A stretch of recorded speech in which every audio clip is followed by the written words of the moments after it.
ही सुपारी ठेवली आणि गणपतीला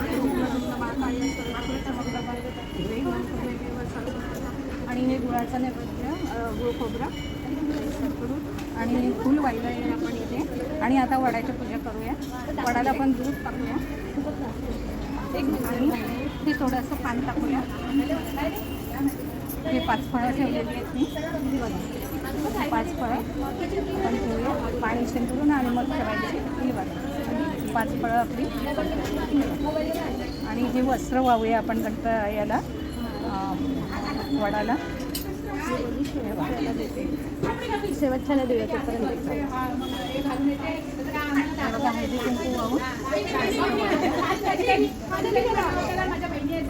आणि वस्त्र वाहून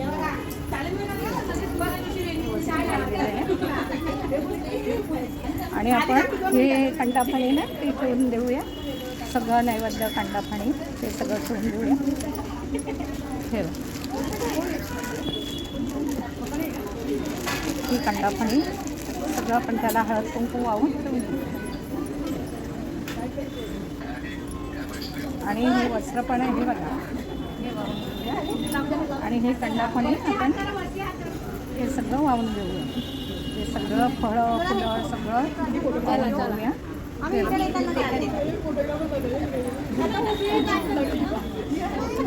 हे कंटाफणी आणि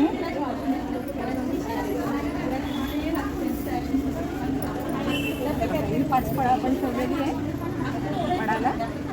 त्याला पण हळद कुंकू आणि अक्षता वाहूया.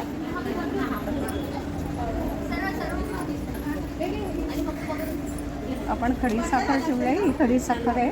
ही खडी साखर वडाला यांना खाली ठेवू आणि पाणी ठेवूया. आणि आपण परत याला इथे हळद कुंकू वाहूया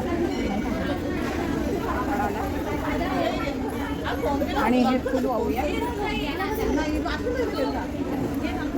त्या अशा प्रकारे आपली पूजा संपन्न केली आहे. आणि आपण इथे आरती करूया.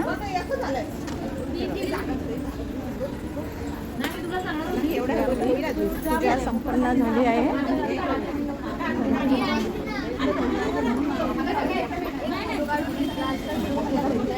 वडाला आपण